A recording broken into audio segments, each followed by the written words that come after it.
Nosotros estamos durante estos domingos viendo algunos sermones ah, individuales que no son parte de ninguna serie.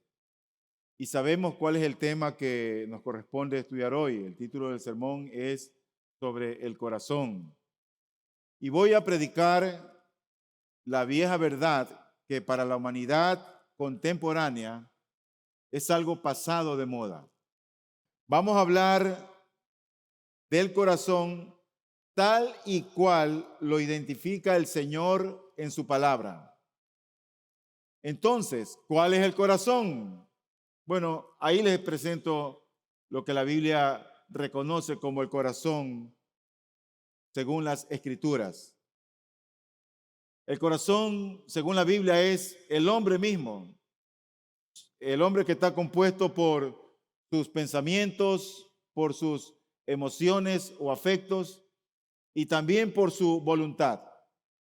Quiero que vayan conmigo, por favor, y cada vez que yo mencione la palabra corazón, vamos a pensar en el hombre, vamos a pensar en nosotros mismos. No vamos a pensar en ese músculo que salió al inicio, sino en quién somos nosotros. Quiero que vayan conmigo, por favor, al Evangelio de Mateo, al capítulo 15, al versículo número 19. Porque aquí el Señor describe de una manera categórica, muy clara, algo importantísimo sobre el corazón. Y él dice lo siguiente: porque del corazón provienen malos pensamientos, homicidios, adulterios, fornicaciones, robos, falsos testimonios y calumnias.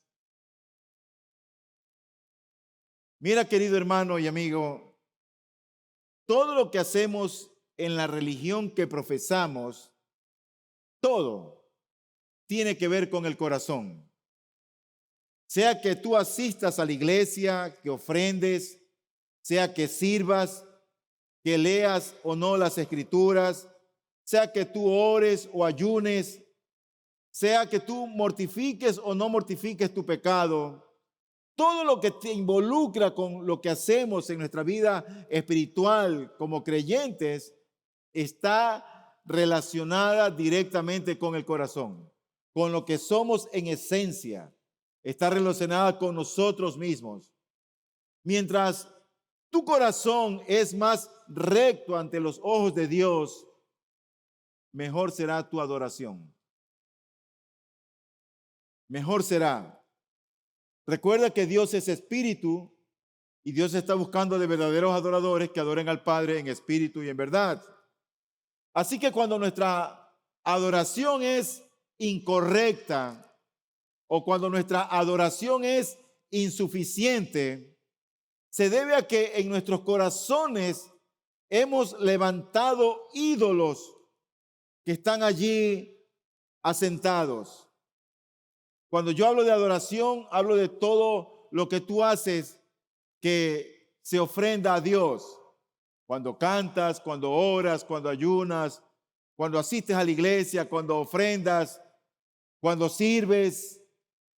Todas esas son maneras diferentes de adorar a Dios. Adorar a Dios no solamente es cantar.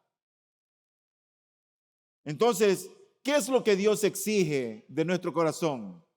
Bueno, Dios exige una adoración del alma, una adoración sincera, única. Pero nosotros siempre le ofrecemos una adoración barata, escasa, superficial y pobre. Y cada vez que nosotros hacemos eso para con nuestro Dios, eso tiene que ver con la realidad de lo que somos, es decir, con nuestro corazón. Dice la Escritura en Mateo 22:37, y él le contestó: amarás al Señor tu Dios con todo tu corazón y con toda tu alma y con toda tu mente. Yo deseo que en esta mañana no veamos nada externo durante la predicación, sino que veamos hacia adentro. Nos veamos hacia el yo íntimo. que nos veamos, en otras palabras, a nosotros mismos. Olvídate del vecino, olvídate del cónyuge, olvídate del que tienes adelante o atrás o a tu lado. Miremos para adentro. Porque como si Dios fuera un extraordinario anatomopatólogo, Él toma el corazón, lo diseca y nos dice, este es tu corazón. De donde sale todo esto. Entonces, nosotros vamos a ver que tu corazón, nuestro corazón, es la fuente de muchos males. Vamos a ver el sermón en esta mañana en 3 partes. Lo primero que quiero que veamos es que el corazón, como lo describe nuestro Señor, es una fuente de mal. Es una fuente de mal. Cuando digo acuérdate corazón, nosotros somos una fuente de mal. Yo soy una fuente de mal, tú eres una fuente de mal. La gente que está afuera en las calles es una fuente de mal. Lo segundo que quiero que veamos es aquella enseñanza o aquellas doctrinas que se desprenden de esta verdad que el Señor nos presenta. Y al final yo quiero compartir con ustedes una solemne advertencia para todos nosotros. Vamos a ver entonces en primer lugar el corazón como una fuente de mal. En el pasaje que hemos leído, el Señor menciona 7 pecados que son vergonzosos, realmente humillantes. Tienen un matiz tan intenso que no se mencionan comúnmente en las Escrituras, pero lo más triste es que estos pecados que el Señor menciona salen de nosotros, salen del corazón.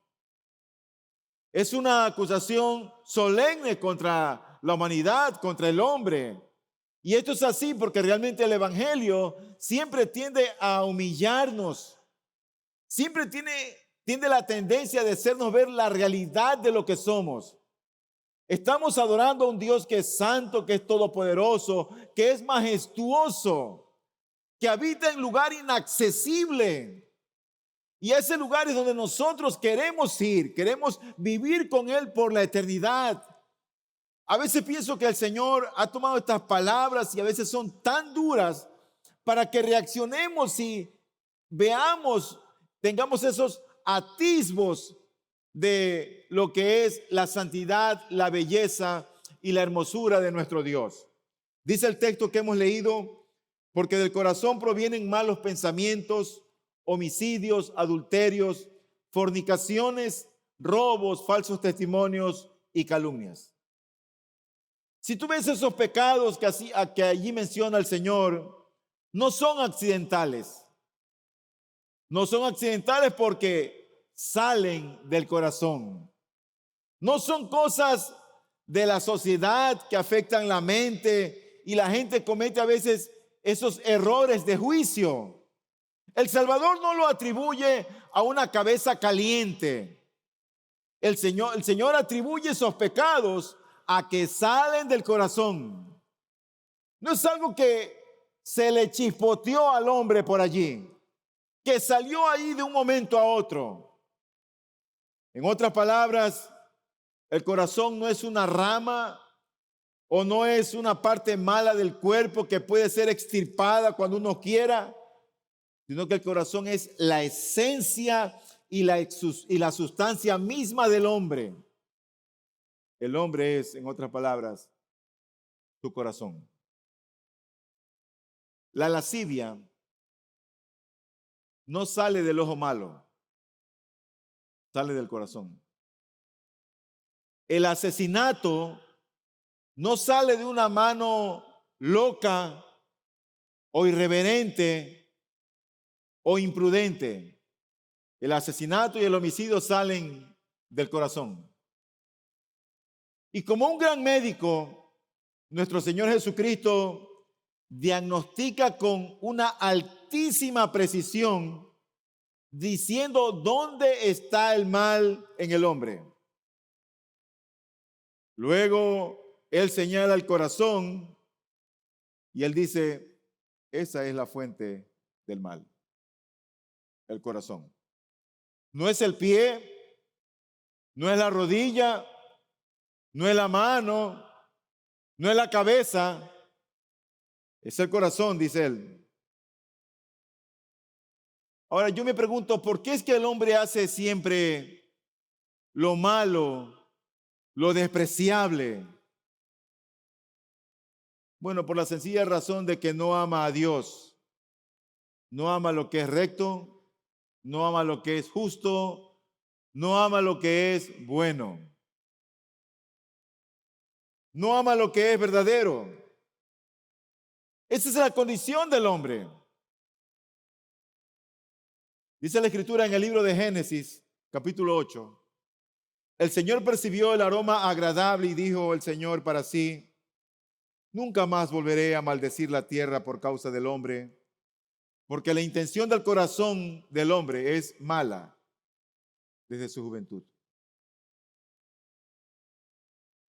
Ahí en Génesis, al inicio de la creación, después del diluvio. El profeta Isaías nos dice: ¿dónde más serán castigados? ¿Continuarán en rebelión? Toda cabeza está enferma y todo corazón desfallecido. Y el texto muy conocido de Jeremías 17:9: más engañoso que todo es el corazón y sin remedio. ¿Quién lo comprenderá? A veces la gente no se puede explicar por qué tanto divorcio, por qué tanta guerra, por qué tanto conflicto, por qué tanta maldad en la sociedad, por qué tanto perjuicio. Y la gente no tiene que ir muy lejos. Y todo eso proviene a causa del corazón, de lo que hay en el hombre. Pero veamos ahora lo que el Señor dice con claridad que sale del corazón. Y Él habla en primer lugar de los malos pensamientos. Dice el texto: porque del corazón provienen malos pensamientos. Recuerden que este primer punto es el corazón como fuente de mal. Malos pensamientos. ¿Qué importancia tendrán los malos pensamientos en las personas, en la gente? ¿Qué importancia tiene? Algunos minimizan los malos pensamientos porque dicen: yo solo lo he pensado, yo no lo he hecho. Y como nadie sabe lo que piensas, entonces nos autojustificamos. Eso queda como escondido, como oculto. Pero Dios no juzga así. Esa no es la manera de juzgar de Dios. Porque Dios siempre lo que hace es que primero ve el corazón. Lo que nos motiva a hacer lo que hacemos, sea bueno o sea malo. Si tú haces algo y eso que tú vas a hacer tiene una intención que te favorece, que no es para traer gloria a Dios, sino para que te aplauda la gente, para ser visto por los hombres, eso ya estuvo en tu corazón, ya estuvo en tu mente. Bueno, Dios lo que primero hace es ver el corazón. Dios ve los pensamientos. Ocurre que cuando entró el pecado al mundo, vino la perversión a toda la humanidad por medio de Adán. Y sus dos hijos también se corrompieron, por supuesto. No fueron ellos la excepción.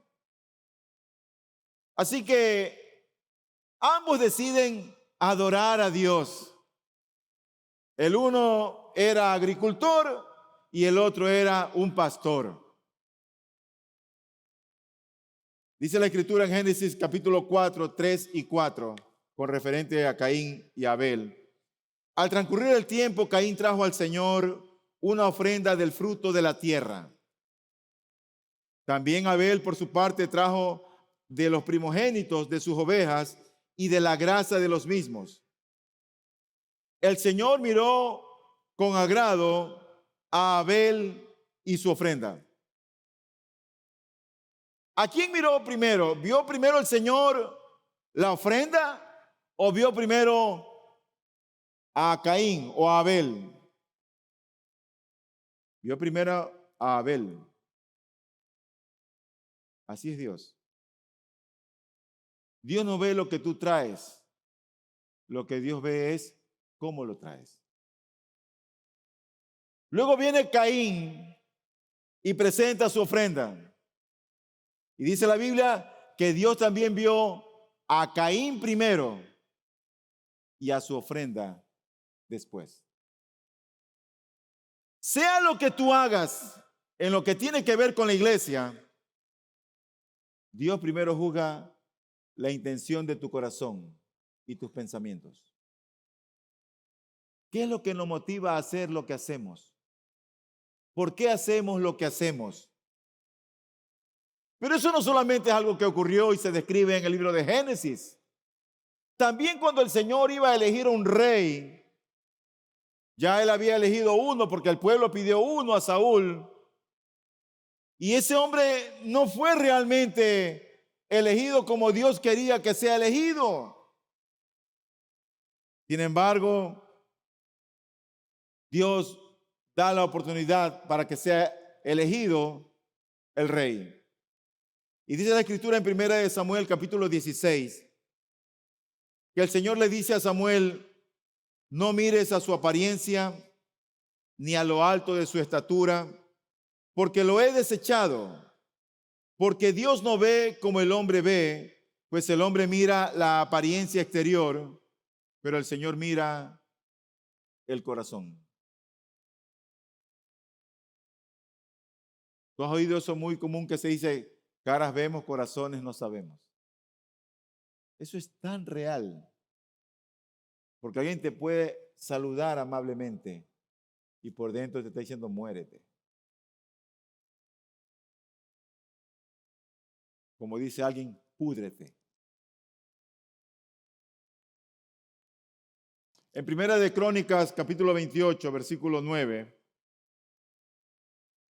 el Señor le habla a Salomón y le dice a él: en cuanto a ti, Salomón, hijo mío, reconoce al Dios de tu padre y sírvele de todo corazón y con ánimo dispuesto, porque el Señor escudriña todos los corazones y entiende todo intento de los pensamientos. Si lo buscas, Él te dejará que lo encuentres, pero si lo abandonas, Él te rechazará para siempre.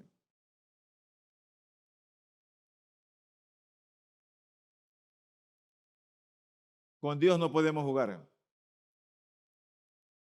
A Dios no podemos engañar.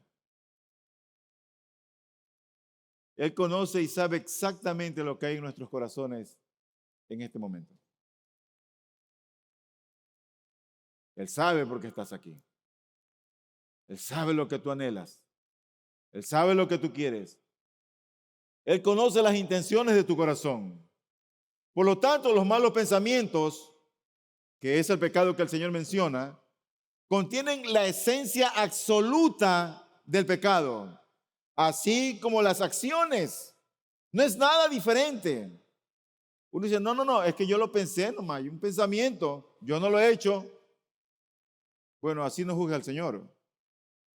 Si nosotros rastreamos una acción pecaminosa, una acción perversa o mala hasta el inicio, veremos que el origen de esa acción fueron los pensamientos. Fueron los pensamientos.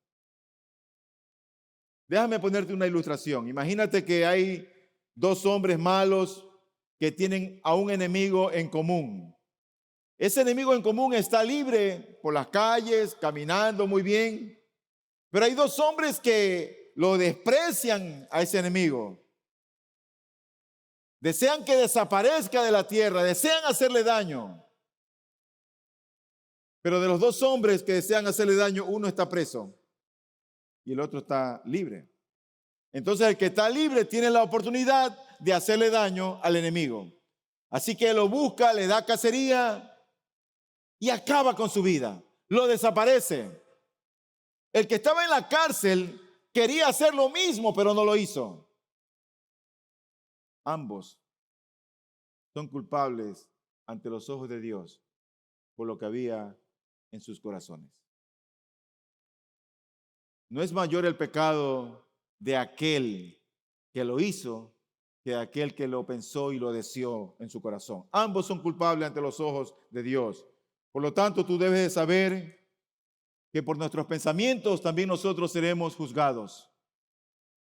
Así que, querido hermano y amigo, cuida tus pensamientos. Cuida tus pensamientos. Porque a mí me parece que no es en vano que el Señor empieza con este pecado y lo pone en la lista número 1.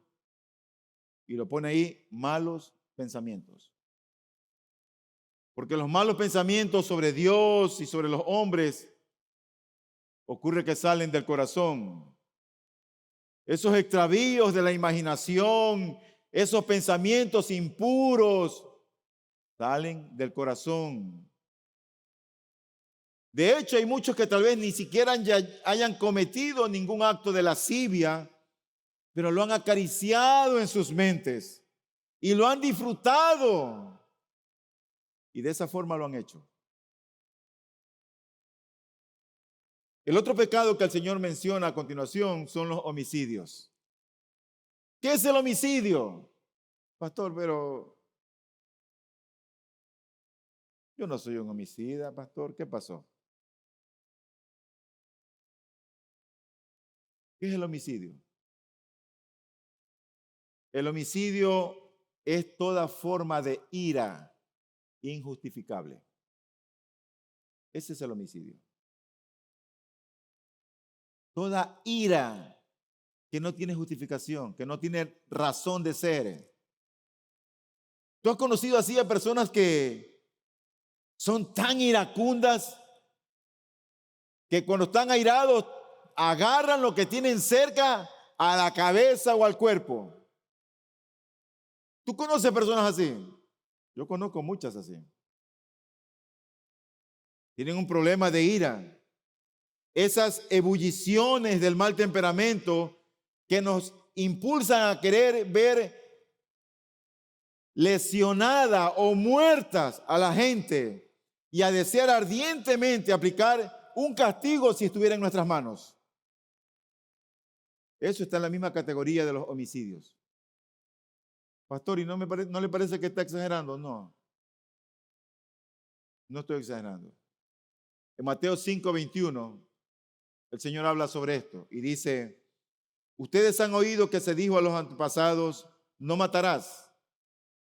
Y cualquiera que cometa homicidio será culpable ante la corte. Pero yo les digo que todo aquel que esté enojado con su hermano será culpable ante la corte. ¿Por qué pone el Señor el enojo al mismo nivel del homicidio? Bueno, porque esa ira o ese enojo que está en el corazón de alguien contra otra persona es la misma ira que lo lleva a cometer homicidio o un asesinato.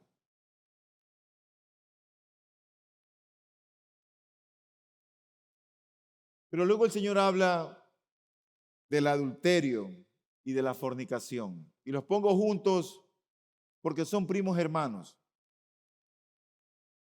El hombre no caería en horrendos pecados si no fuera porque esos pecados son dulces y apetecibles en sus corazones.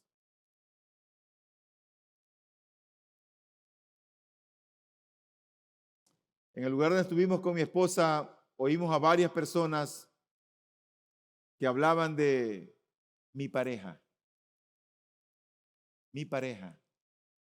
Y ahora parece como que es común esa frase. No, yo tengo mi pareja, que no es tu esposo. No, no, es mi pareja, tu pareja. No son esposos, es la pareja. Eso es como que te da libertad. Entonces yo entiendo que una persona puede tener varias parejas. Pero eso es tan común al día de hoy. Entonces la gente tiene como una aberración al matrimonio. Por eso, si tú no te has casado y tienes tu pareja, te animo a que te cases. Porque no es bueno ante los ojos de Dios que tú estés en esa situación. Me alegra oír hoy en la mañana que alguien me dijo, pastor, el lunes me voy a casar. Después de 5 años estar ahí y ahí se va a casar. Gloria a Dios por eso. Pero tal vez haya muchos que yo no conozca aquí, que tienen su pareja y no están casados.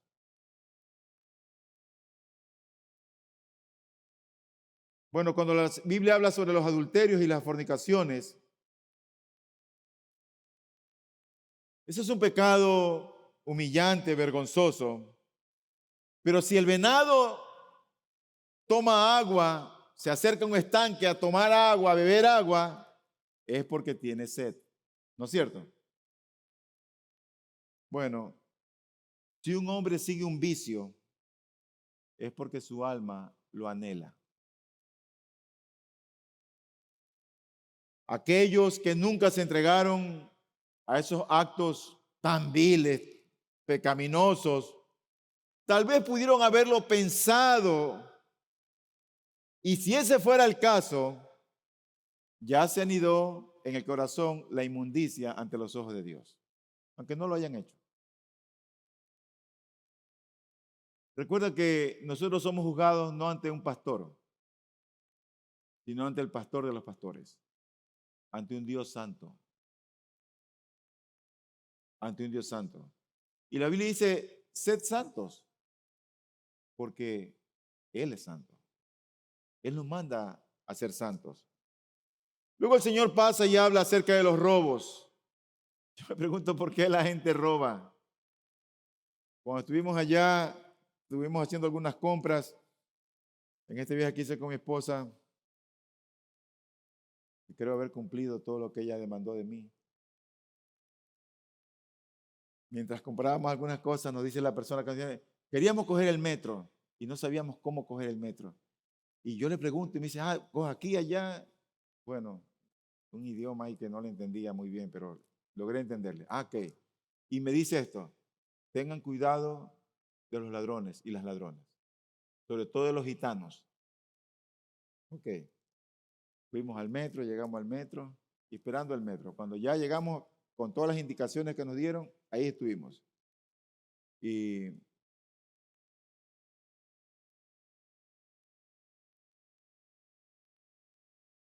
estando en el metro, una de estas personas se acerca a querer robar a mi esposa y yo no me doy cuenta. Vergüenza para mí. No me di cuenta. Y mi esposa estuvo muy atenta y empujó a esta ladrona. No, no, no, no, no. Y salió porque la una obstruye como para obstruir el paso y la otra está robándole. Y yo estaba atrás de ella y no me di cuenta. ¿Por qué la gente roba? Porque la gente se ama a sí misma, más que a Dios y más que al prójimo. Entonces, de ahí son tentados a ambicionar y de la ambición a los actos del robo. Por eso la gente roba. Ahora, tú le puedes robar a la gente y también le puedes robar a Dios. Pero en ambos casos, el hombre siempre es descubierto. Dios conoce a los ladrones. Dios sabe quién es ladrón. Porque dice la Escritura en el libro de Segunda de Crónicas que los ojos del Señor recorren toda la tierra para fortalecer a aquellos cuyo corazón es completamente suyo. Tú has obrado neciamente en esto. Ciertamente desde ahora habrá guerras contra ti. Los ojos del Señor están sobre todos. Pero también la Biblia habla en Malaquías 3, un texto conocido, y dice, ¿robará el hombre a Dios? Pues ustedes me están robando. Pero dicen, ¿en qué te hemos robado? En los diezmos y en las ofrendas. No solamente en los diezmos, porque eso era un tributo obligatorio del pueblo en aquel tiempo, no ahora. Ahora nosotros creemos en las ofrendas voluntarias. Por eso aquí no te estamos poniendo un puñal, ni te estamos empujando para que tú ofrendes, ni des. Incluso el aspecto del dar tiene que ver con tu corazón. Si tienes un corazón agradecido para con Dios, si tú entiendes lo que Él ha hecho por ti, nadie te va a empujar para decirte, oiga, pero ofrende. ¿Por qué usted no da? Eso depende de tu corazón, de la relación que hay entre Dios y ustedes. Nada más. Entonces dice el texto, en los diezmos y en las ofrendas, dice, con maldición están malditos, porque ustedes, la nación entera, me están robando. Traigan todo el diezmo al alfolí para que haya alimento en mi casa y pónganme ahora a prueba de esto, en esto. Dice el Señor de los ejércitos, si no les abro las ventanas de los cielos y derramo para ustedes bendición hasta que sobreabunde. Ahí estaba un grupo de gente que le estaba robando a Dios y la maldición de Dios estaba sobre ellos. ¿Por qué? Porque le estaban robando a Dios. Luego el Señor habla de los falsos testimonios. Yo me pregunto, ¿qué es esto sino una intensa mentira de nuestro propio ser y una falta de amor por nuestros vecinos y por nuestro Dios? Y yo creo que algo parecido, pero no igual, son las calumnias que menciona al final del pasaje. Las calumnias o blasfemias son esas palabras perversas y malas que salen de nuestra boca, que se originan en el corazón cuando nos ponemos más arriba que Dios o más arriba que otros. Entonces blasfemamos o lanzamos una calumnia. ¿Sabes que a veces no es tan difícil hacer eso? Sobre todo ahora en este tiempo de las redes sociales. La gente pone cualquier cosa y solamente hay que esperar que el inocente o el simple toma esa mentira que se dijo sobre alguien y lo difunde y lo pasa a todo otro grupo de personas. Asegúrate bien de que lo que oyes o lo que ves o lo que circula por las redes sociales es una verdad y no es algo montado. Entonces, yo creo que no saldrían todos estos pecados que el Señor Jesucristo nos menciona en este pasaje de nuestro corazón si nuestros corazones fueran cambiados, si nuestros corazones fueran transformados, si amáramos a Dios por sobre todas las cosas. No saldrían estas cosas. Y el Señor en este pasaje no trata ni siquiera de comprobar que estos pecados salen del corazón, sino que Él lo da por sentado. Él lo afirma, Él lo declara. Él así lo dice. Entonces nosotros concluimos que el corazón del hombre es como una gigantesca bodega o un inmenso almacén que está albergando pecado tras pecado. Es una fuente secreta de pecado. ¿Y por qué afirmo eso? Bueno, al menos por tres cosas. Número uno, porque el hombre no necesita ningún tipo de entrenamiento para ser un experto pecador. Aunque existen libros y talleres que nos ayudan a ser mejores, no se necesita abrir una escuela para el vicio. Tu hijo tendrá malos pensamientos sin necesidad de que tú lo envíes a una escuela diabólica para párvulos. No necesitas educar a nadie en el pecado. No se necesita educar a nadie en la maldad. No se necesita ningún tipo de entrenamiento. La mentira y el falso testimonio son tan, pero tan comunes que solamente están ausentes en los que son mudos. Pero si pudieran hablar, ¿cuántas mentiras no dijeran? Y así es como se dañan los testimonios de las personas en el tiempo actual. Yo me pregunto si toda esta situación que estamos hablando, que el Señor aquí la declaró, es un asunto de educación o es un asunto del corazón. Lo segundo, por lo cual yo pienso que el corazón es una fuente de maldad, es porque el hombre peca bajo cualquier condición. Si la persona es educada o sin educación, el corazón del hombre es una bodega y una fuente de mal. El no estudiado aprende el pecado sin un libro de texto. Y el estudioso lo aprende sin importar todo lo que conoce o todo lo que sabe o todo lo que ha estudiado. Pero ambos aprenden a pecar de una u otra manera. Entonces tú dirás, pastor, ¿y qué pasa con los hijos de los cristianos entonces? ¿Dónde están ellos? Bueno, déjame decirte que no hay mucha diferencia con ellos. Seguro que tú tomas un tiempo, te reúnes con ellos, los instruyes en la palabra del Señor, hacen su devocional, leen las escrituras, oran. Y está bien. Pero si ese muchacho o esa chica no es transformada por el poder regenerador del Espíritu Santo de Dios, es igual que uno de afuera. Es igualito. No va a haber ninguna diferencia. Por eso que el Señor dijo en Juan capítulo 3, versículo 3, en verdad te digo que el que no nace de nuevo no puede ver el reino de Dios.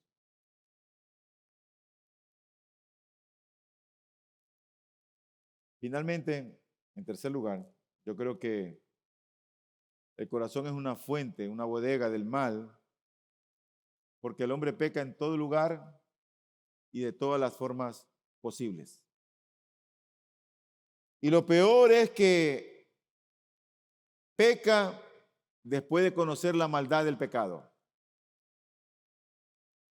Y eso nos deja ver que el hombre no peca como resultado de que tiene equivocado el intelecto, sino como resultado de su vil corazón.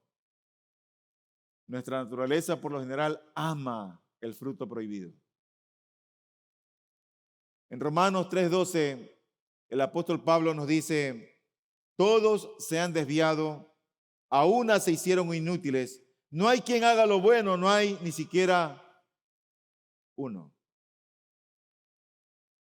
La segunda parte de este sermón rápidamente tiene que ver con las enseñanzas que se desprenden de esta verdad. ¿Qué aprendemos de este texto que el Señor nos menciona? Uno ve este texto y dice, pero del hombre salen los malos pensamientos, los homicidios, el adulterio, la fornicación. Del hombre sale todo eso. ¿Será que Dios hizo al hombre así? Dios lo hizo un ser tan malo, tan depravado. No, Dios no hizo así al hombre. ¿Sabes cómo Dios hizo al hombre? Lo hizo recto. Lo hizo sin pecado, lo hizo puro. Dice la escritura en Eclesiastés 7:29. He aquí solamente esto he hallado, que Dios hizo al hombre recto, pero ellos buscaron muchas perversiones. Porque si Dios es santo y es puro y es perfecto, ¿cómo puede hacer algo imperfecto? Pues, ¿cómo puede ser algo tan vil y tan bajo? Bueno, el asunto es que cuando Dios hizo al hombre y lo puso en el Edén, nuestro representante federal, Adán, se volvió rebelde y traidor. Él corrompió a la raza entera. Y por eso todos nosotros un día también nos rebelamos y traicionamos a nuestro Señor. Cuando Adán cayó, nosotros caímos. Ahora, nosotros no caímos directamente, sino que caímos en alguien quien nos representó. ¿No es cierto? Caímos en Adán. Los ángeles que se rebelaron contra Dios no cayeron en otro. Cayeron porque ellos se pararon firme y cayeron por sí mismos. Dios los echó de su mansión celestial y se convirtieron en demonios. No cayeron en otro. Se rebelaron contra Dios y Dios los condenó. Por eso los demonios no serán salvos nunca, porque no cayeron en nadie más, sino que en ellos mismos. Han sido condenados por la eternidad. Pero el hombre cayó en un sustituto. Por eso es que Dios en su misericordia envió otro sustituto, envió al segundo Adán, envió a Cristo el Señor, que si tú crees en Él, Él puede cambiar tu corazón.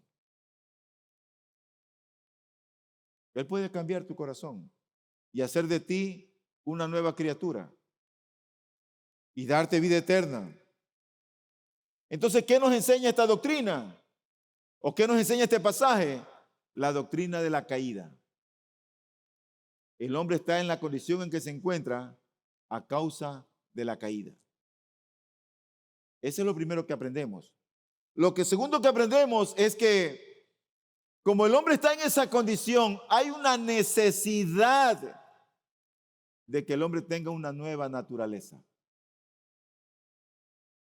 Una naturaleza como la nuestra, como la que hay en la humanidad, necesita ser renovada antes de que sea santa.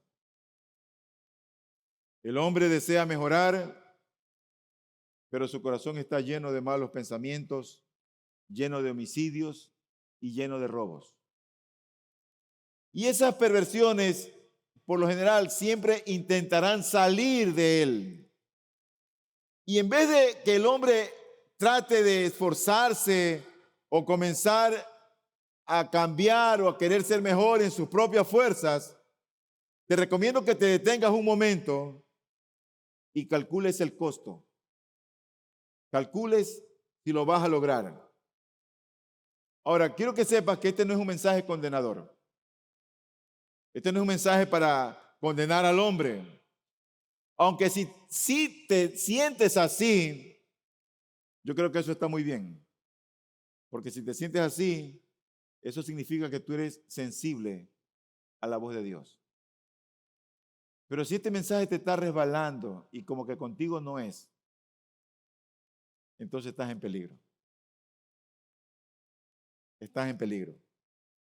Y yo te digo que este es un mensaje esperanzador porque el evangelio son buenas noticias. Y las buenas noticias es que Dios, siendo Dios, se hizo hombre y vino a este mundo en Jesucristo. Luego nos envió su Espíritu y justamente es el Espíritu de Dios el que puede darnos un nuevo corazón. Transformarnos. ¿Qué pasa entonces cuando el hombre es transformado y cambiado por el poder de Dios? Bueno, el hombre empieza a amar a Dios. Las cosas del mundo ya no le apetecen. Sabe que está en el mundo, que disfruta de la creación, de lo que Dios le da, pero sabe ya que el mundo no es su hogar. Porque ahora ama a Dios y sabe que tiene una patria celestial que le espera. Cuando el corazón del hombre es transformado, recuerda a aquellos que lo ofendieron y perdona. No importa cuánto daño haya recibido, perdona. Cuando el corazón del hombre es transformado, esa misma transformación que Dios ha hecho en el corazón es lo que te da las fuerzas para vencer toda tentación y toda corrupción que se ha anidado por años en el corazón. Por lo tanto, querido amigo, acércate a Cristo y pídele al Salvador, quien luchó personalmente con la tentación, y la venció, pídele que que te limpie con su preciosa sangre de tus pecados pasados y presentes. Necesario es que seamos regenerados o que seamos hechos nuevas criaturas, porque un corazón así como el nuestro no puede entrar de ninguna manera en el cielo. Lo tercero que vemos es que